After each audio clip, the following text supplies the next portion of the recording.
Hello and welcome to this session about what's new in ALGO for GitHub. My name is Freddy Christiansen. I'm a technical evangelist out of the Business Central team in Copenhagen. And first of all, I want to share a bold statement with you. Like, DevOps is to development organizations what ERP is to businesses. I know you all preach that Business Central is essential to businesses in order to use that. Well, DevOps is the same to development organizations. It is a must-have. So, DevOps can be either ALGO for GitHub or any of the other offerings that are there. But I'm going to talk briefly about what ALGO for GitHub is, and then talk about the new things in this release of Business Central, this release wave, really. So, I'm not going to go through all of these because we're doing that in a minute. So, what is ALGO for GitHub? ALGO for GitHub is the plug-and-play DevOps solution for Business Central development on GitHub. It's open source, it's free. Yes, there are some costs if you're using GitHub runners and stuff like that. Supports PTEs and app source apps. Easy to get started, easy to use, easy to maintain. You don't need any prior knowledge to Docker, PowerShell, or YAML. You're not coding anything. You don't need a DevOps engineer. You just need it as a tool. You're using it as a tool. So ALGO for GitHub is where DevOps becomes a tool instead of an investment area. So in this release, we're adding support for other technologies like that make sense to Business Central, specifically Power Platform solutions. And there's another session in the launch event about this specific implementation. I'm not going to cover that in this presentation. People saying they're too busy to set up DevOps is like woodcutters saying they're too busy to sharpen their saw. Setting up DevOps is a crucial part of your development processes, and with ALGO for GitHub, it's free. You can see the roadmap of ALGO for GitHub. That's fairly new. It started right after the latest release. We started putting everything on this public roadmap where you can actually see what we're working on and what's in the backlog. And if you want to comment on it, you're more than welcome to do so as well.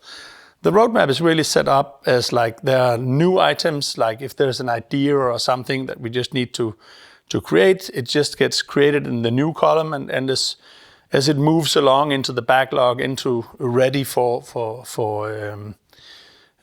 development or in progress of development, and then code complete, and then later in preview, and then the different versions where things got implemented. And if we have a look at like the implementation of support for GitHub variables, it explains where the implementation of that was done.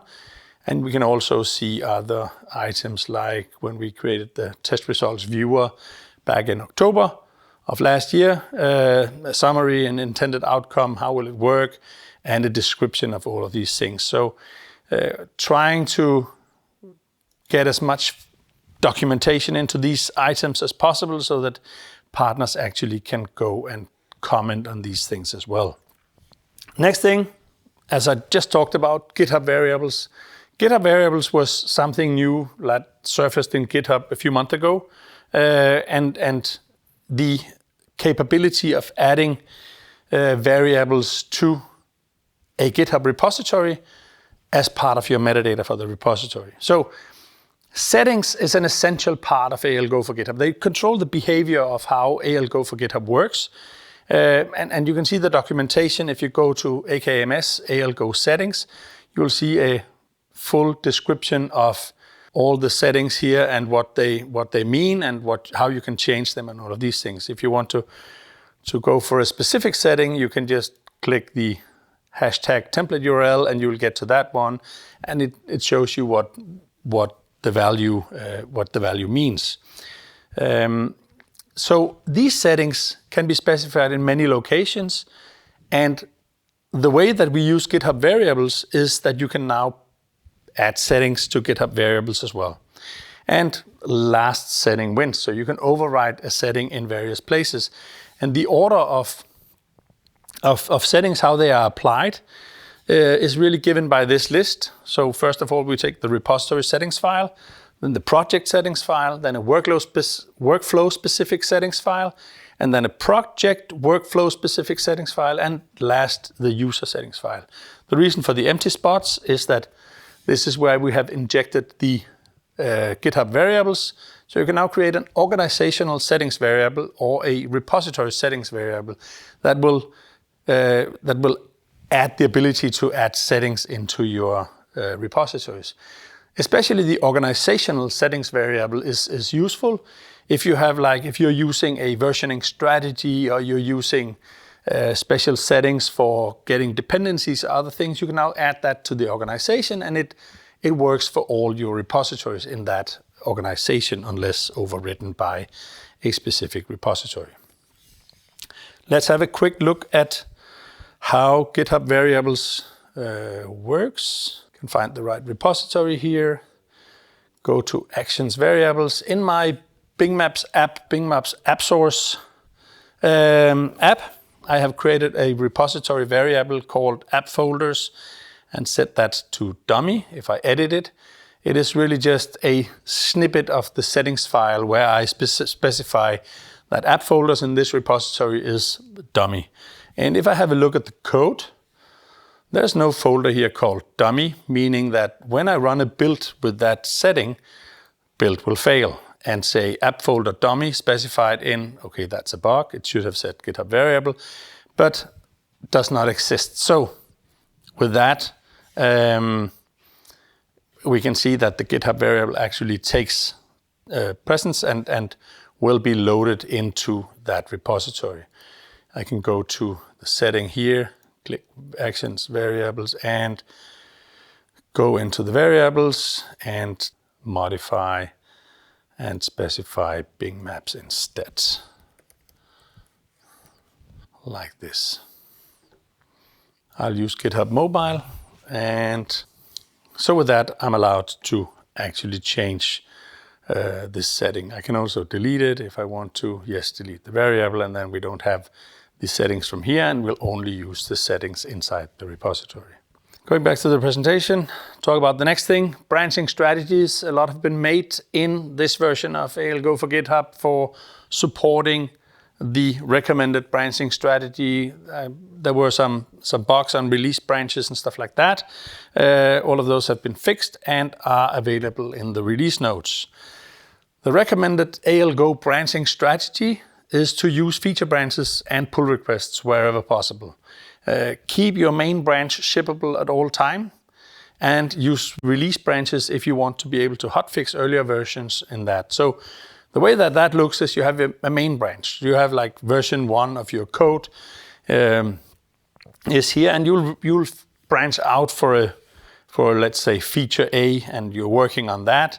And when you create a pull request against your main branch, this is where you make sure that everything works and your tests are passing and your tests are included. You do the code review and all of these things. Now you can branch out for another feature, and right after you do that, let's say you release version 1. So you're working on feature B, that's not part of version 1. You release version 1, and now when you release version 1, you immediately change the version number of your main branch to either 2 or 1.1 or something else. So your major minor of your version number now change in your main branch so that you don't get conflicting version numbers if you want to release a hotfix from version 1 release branch. Now, time passes by, you're working on feature B, and now you branch out to feature C, working on that, and you complete feature B before you complete feature C. Now you create a pull request into your main branch, and that one figures out that there's a release, version 1, that's the latest release. So your feature B needs to be upgradable from version 1 of your product. So if you cannot upgrade from version 1 to this one, your PR pull request will fail. So we will try to download version 1, install that, and upgrade to version B to see that the upgrade works. And then we're going to run all the tests to see if they pass as well. Now, more time goes by, and we want to release a hotfix for version 1.0. Maybe parts of the check in for feature B are cherry picked up into the release 1 branch, and we want to release a hotfix from that. Now, that is just running another build from that release branch, and now we will get a hotfix for that, and we can release that. When we run builds in the release branch of 1, we'll use 1.0 as our prior version to make sure that we don't break anything there. Now, as we now merge in feature C, we will use the latest hotfix as the previous released version in order to make sure that breaking changes are not allowed from that one. Now we want to release for our version 2.0, and we update the version number of our main branch to 2.1. And now, let's say we branch out to feature D, work on that, and when we branch that in, we'll use version 2.0 as our previous release. And if we want to release another hotfix, we'll use the latest hotfix as the previous version. If we release a hotfix from 2.0, we'll use 2.0 as our latest version, and so on and so forth.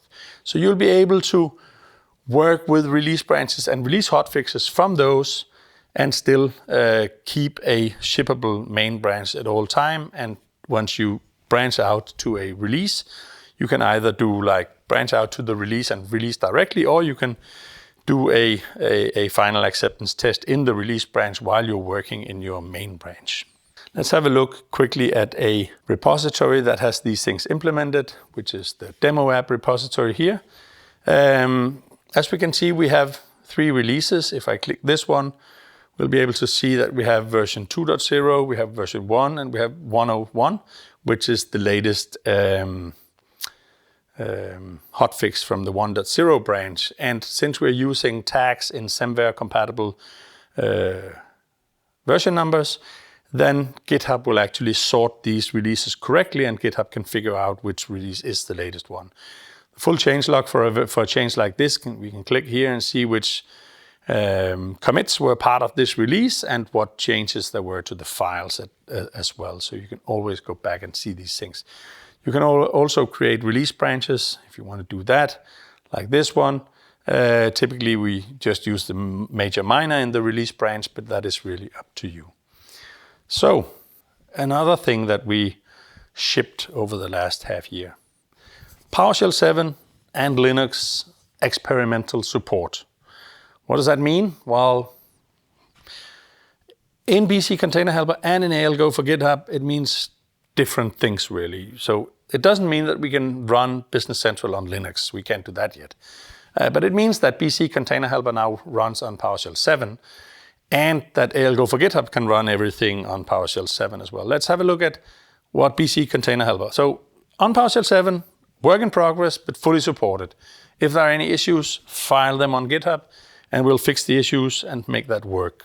BC Container Helper must work on PS7. If you're running Business Central Container Helper on Linux, it's still work in progress. You can import the Container Helper. You can run all the functions that are not using containers, but you cannot run functions that are using containers because Business Central containers are Windows containers and they cannot run on Linux.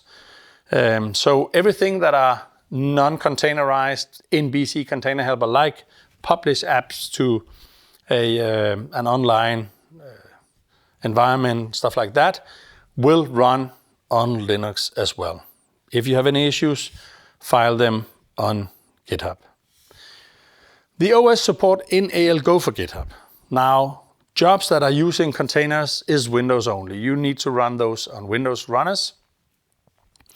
But that's only the jobs that requires containers, and that is really only the build jobs. So jobs that are not using containers can run Windows or Linux. Linux will require PowerShell 7, but this is really the reason why BC Container Helper was made work on PS7 and on Linux in order to make sure that ALGO could work on Linux and PS7 as well. At some point in time, we might get to the point where we can run Business Central containers on Linux as well.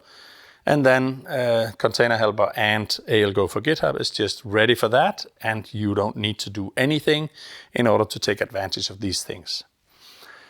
Linux runners are generally faster than Windows runners, and they're cheaper. So if you look at a GitHub pricing of hosted runners, you have in a free SKU, you have 2,000 minutes included. And every time you use 1 minute of a Windows runner, it will cost you 2 minutes of your allocated runners that you have available. Linux runners will only cost 1 minute. And Linux runners are generally faster as well, meaning that you will end up paying less if you're using GitHub hosted runners running on Windows, on Linux, sorry, yeah, important one. If there are any issues, file them on ALGO issues and we will have a look. This must work. Yeah, another thing we released was GitHub packages support. This is also experimental. We might change this functionality, but the functionality that I'll present here is likely to keep working, or we'll have an upgrade path for that. So the only thing you need to do in order to take advantage of GitHub packages is to create a secret called GitHub packages context. You can do this either in your repository or in the organization. And if you do it in the organization, all your repositories will take advantage of this secret, of course.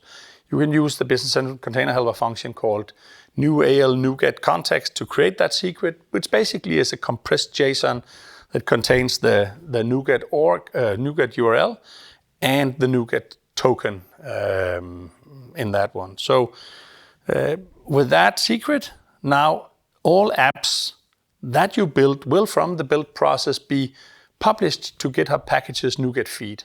And then all other repositories that also have access to that secret will now be able to find these dependencies from GitHub Packages directly. So you don't have to do anything but create that secret. Let's have a look at how that actually looks now. The common repository here is one repository where we've created that secret.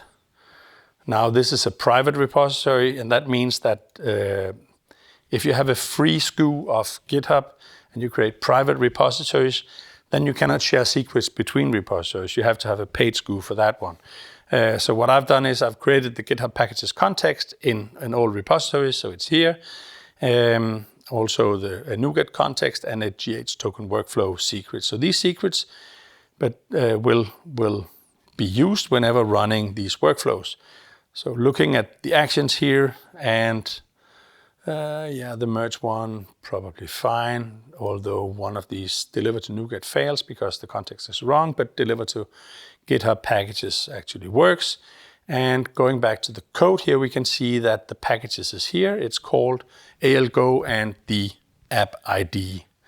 Now looking at the other app here, also has a GitHub package where was published to this one.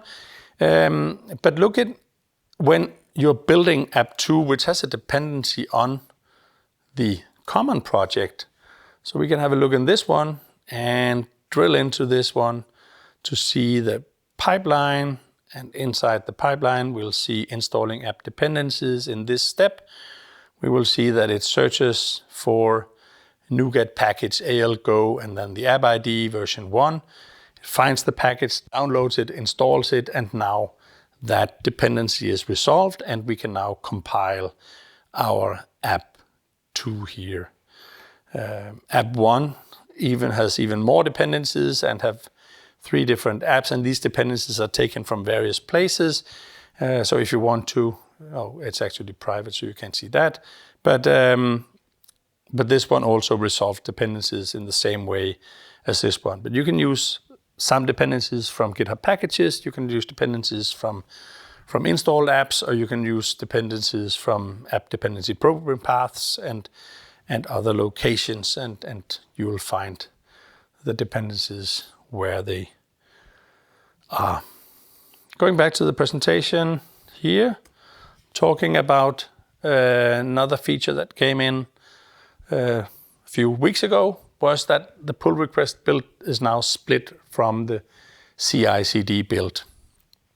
Now, What does that mean? This is the third change of the PR process. The original attempt was that the CI/CD workflow was the handler for both the pull request and the push. The problem is that when you're running the pull request, it cannot access secrets. If you are creating a pull request from a fork, then that is not allowed. That would give malicious people access to create a fork and create a PR and then get their code running on your build machines, getting access to your secrets.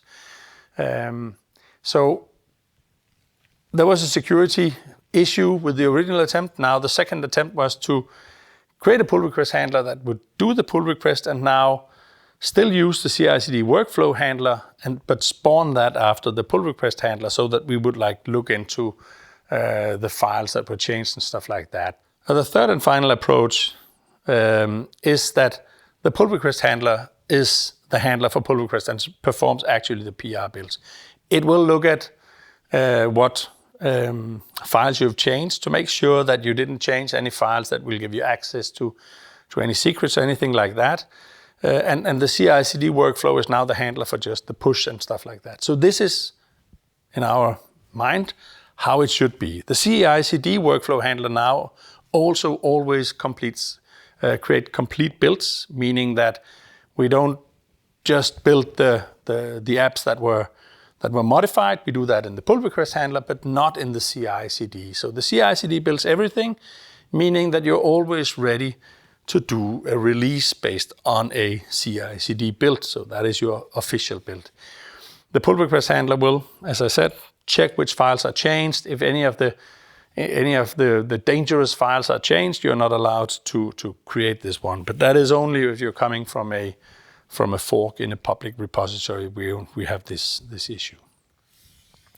Let's have a quick look at the pull request process and what happens in that one. So go to my browser here and see bingmaps.app source again. I have a branch called text change. In that one, I have done a small text change and I have a VS Code set up for that, running on the text change branch.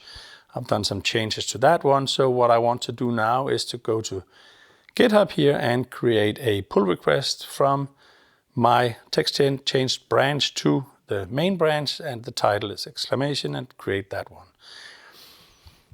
So creating that one in VS Code using the GitHub extension to VS Code will actually give me access to everything that I can see in the GitHub UI as well. And we'll see here that, let's go back to this one to see how I didn't actually create did I? Is it running? Yes, it is. So let's go here, have a look at the pull request. This one is now running, so it's running, it's queued the build for that one. And if we go to this one, it should also be available. Can I refresh this one? Yeah, so I can now see that it's skipped one check and there's one pending check. I can check those and I can go to details here and see the details of my run here. So an integrated experience of creating pull requests inside of VS Code. And one of the shortcomings of the prior process of the PR process was that the CI/CD step was starting a little delayed, so that you could actually think that all your checks were done and you could merge the pull request before the CI/CD process was started. That's no longer the case. Now with everything happening inside the pull request handler, you will be able to see immediately that it needs to complete this build process before you can merge the pull request. Coming soon, performance enhancements.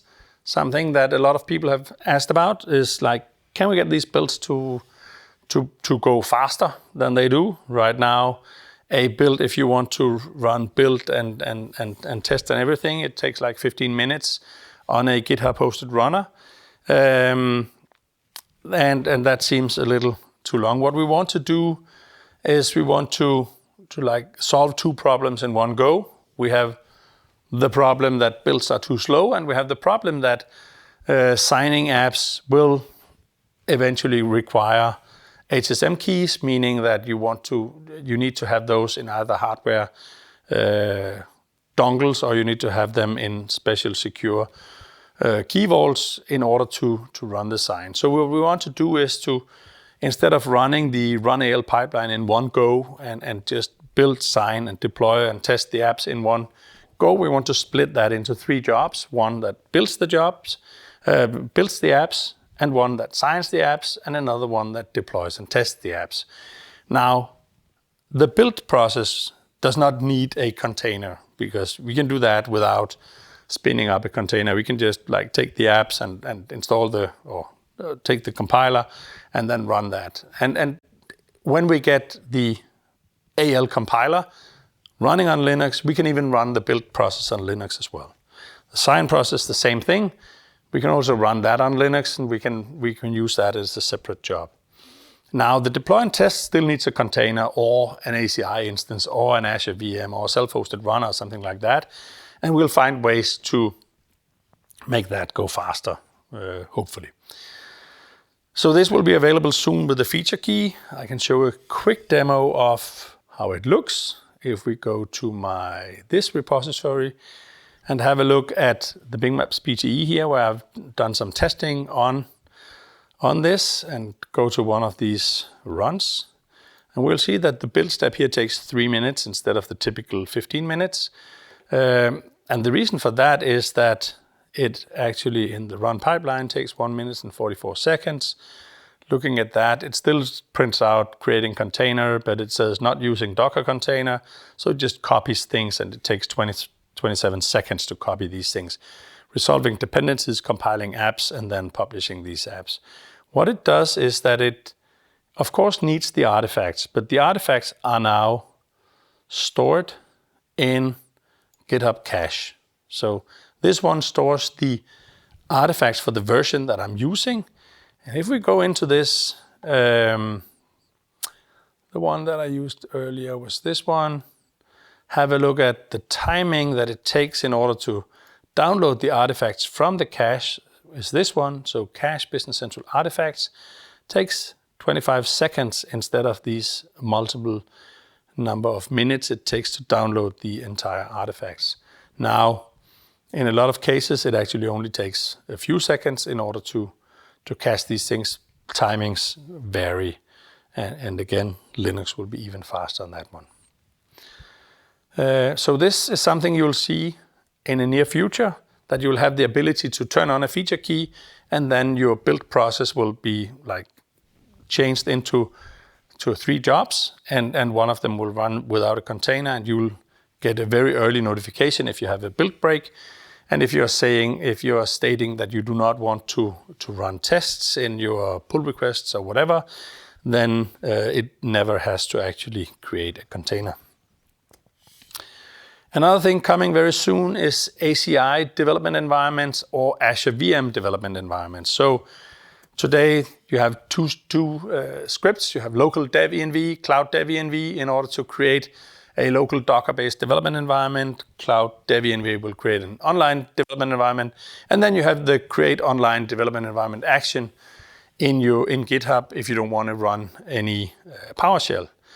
So there'll be 2 new scripts, one called ACI dev env and one called VM dev env, that will use your connection to Azure in order to create an ACI-based environment or an Azure VM based on the ARM template, AKMS/getBC. Now, since these things are working with online environments, they will also be added to the create online development environment. So you have options to say, I want to create this one not as a Business Central environment, but I want to create it as an ACI or a VM. And then that will happen directly in the GitHub UI.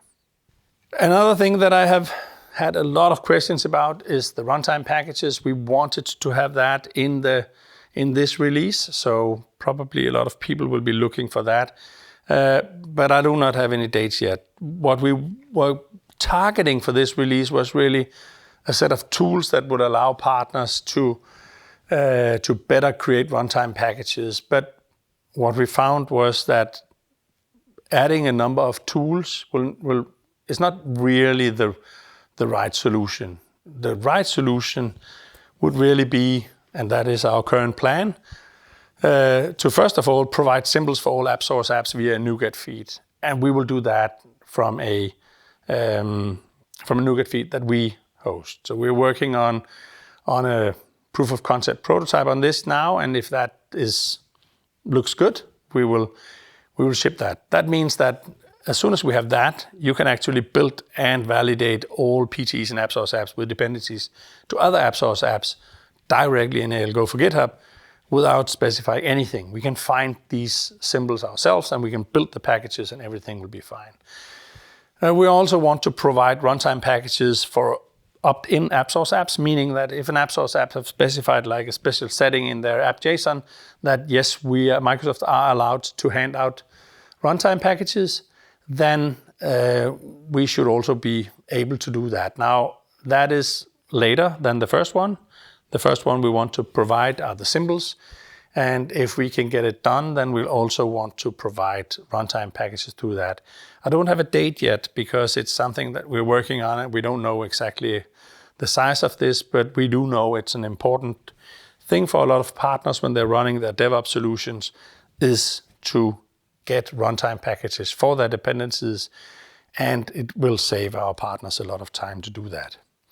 We're also working on allowing the Kronos license to publish and run AppSource apps in, of course, the limited accounting period that it works for, in order to use the Kronos license as a real developer license. That will take another thing away from partners, namely the fact that they need to get all the objects from another AppSource vendor in their developer license in order to run the tests and stuff like that. So we feel that getting these things done will really help partners when they want to run tests and want to make sure that their AppSource offerings or their PTEs are stable and future-proof.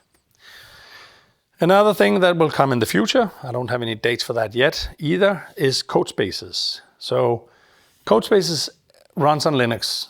That's Linux only. We don't have Windows containers on Codespaces. And as far as we can understand, we won't get that. So we'll need to ship the AL language extension for Linux in order to support Codespaces. The current plan is that we'll start out by shipping the compiler part of the AL language extension so that we can use that in ALGO for GitHub or ALOps or Alpaca in order to run builds and stuff like that on Linux instead of on Windows. So what we'll do first is to ship experimental support for running the compiler on Linux. So after the compiler, we want to look at shipping the AL language extension for Codespaces. We're not going to ship the AL language extension for like general Linux. So you won't be able to buy a computer, install Debian, and then install VS Code and run the AL language extension. You might be able to, but we're not going to support you in doing that. We'll support running it on Codespaces, and we'll ship that at some point in time. Don't have any dates yet, but we need to be prepared for support questions for running AL language extensions on Codespaces before we can actually ship that. With that, a few additional resources, ALGO for GitHub and a QR code, or looking for other resources, go to AKMS, BC All. With that, thanks for listening. Have a good day.